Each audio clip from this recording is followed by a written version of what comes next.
November 15, 2014. The DuPont facility in Porte, Texas. 4 workers were killed and 3 were injured during a large release of highly toxic methyl mercaptan within the plant's insecticide processing unit.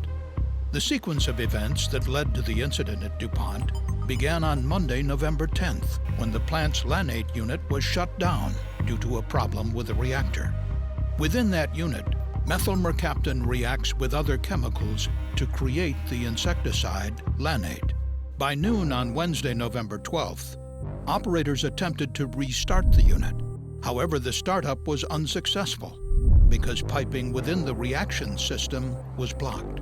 This blockage was common following a shutdown and was caused by a slurry that formed in the pipes from a reaction between methyl mercaptan and other chemicals.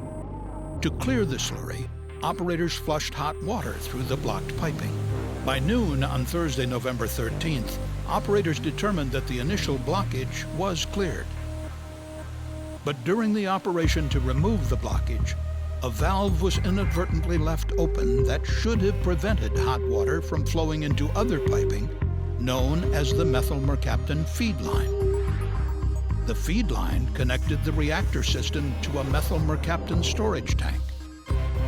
Operators later discovered that approximately 2,000 pounds of water had escaped through the open valve into the feed line and back into the tank. And the water mixed with methyl mercaptan in the feed line, creating a new blockage that would cause more problems.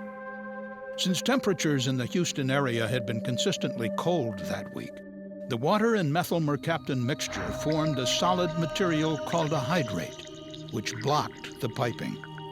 By Friday, November 14th, DuPont personnel were aware of the hydrate, and a group of operations management and technical personnel developed a strategy to address the problem. They decided to run hot water directly on the blocked piping by placing hoses under the pipe's insulation, heating the methyl mercaptan feed line to above 52 degrees Fahrenheit, enough to transform the solid hydrate back to liquid methyl mercaptan and water. Along the methyl mercaptan feed line, there were 3 locations where it was connected by valves to a vent header, or piping intended to remove excess or unwanted vapor from the process. DuPont personnel used pressure gauges at those 3 valves to determine where the blockage was and what progress they were making to clear it. They also knew that when heated, methyl mercaptan can expand and would need a safe place to vent to avoid overpressure of the feed line. Because the unit was shut down, an additional valve between the feed line and the reactor system was closed, preventing methyl mercaptan from entering the reactors while they were not running. As a result, in this configuration, the only place for liquid methyl mercaptan to potentially flow would be into the vent header, where it was never meant to be. However, DuPont personnel did not consider this hazard when forming their strategy. First, operators cleared the blockage from a section of piping leading from the methyl mercaptan storage tank to a pump that forces methyl mercaptan into the reactor system. Then, operators began working to clear a section between the pump and the closest valve. They cracked open the valve and began to heat the piping to get rid of the hydrate. This caused some methyl mercaptan liquid to vaporize and flow through the valve into the vent header. When this occurred, pressure increased on the nearby gauge. Operators continued this process until the pressure at the first valve stopped increasing, at which point they determined that the blockage in that section of piping was cleared. Hoses were then moved to the next section of the feed line. But as it was nearing the end of the Friday day shift, the hoses were not turned on at that time. At around 6 p.m., the night shift came into work. The day shift supervisor verbally briefed the night supervisor about the strategy developed earlier in the day.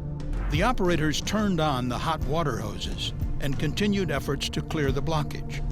By this time, the second valve was fully open. By approximately 1:30 a.m., the operators believed they had succeeded in clearing the piping and attempted to start up the unit. With the methyl mercaptan pump on, They opened the valve between the feed line and the reactor system. However, they found methyl mercaptan was still not flowing to the reactors. The blockage remained, and they once again closed that valve. After the failed startup attempt, the operations crew took a break and went to the control room. But the methyl mercaptan pump was left running. The hot water hoses were still heating the piping, and the second valve to the vent header remained open. Unknown to the operators, at approximately 2:45 a.m., the level in the methyl mercaptan storage tank began to drop. The CSB concluded that at that time, the hot water removed the remaining hydrate, and liquid methyl mercaptan began to flow through the feed line.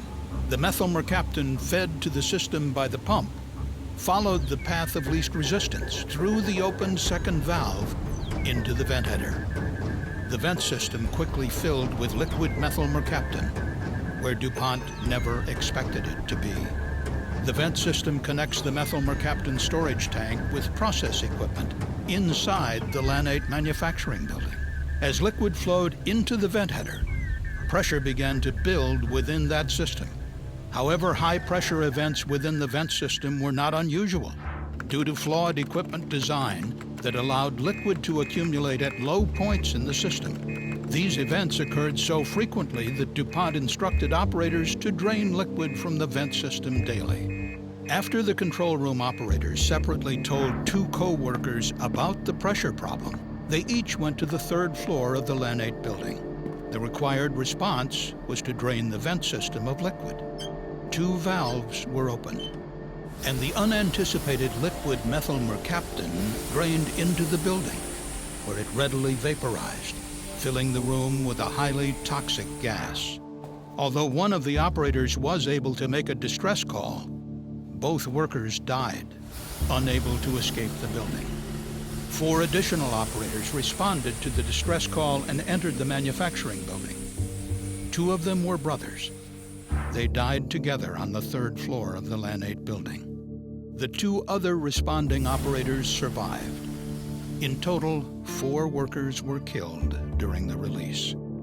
The release continued for another hour and a half before emergency responders with proper protective gear were able to enter the building and close the valves. DuPont estimated that approximately 24,000 pounds of toxic methyl mercaptan was released.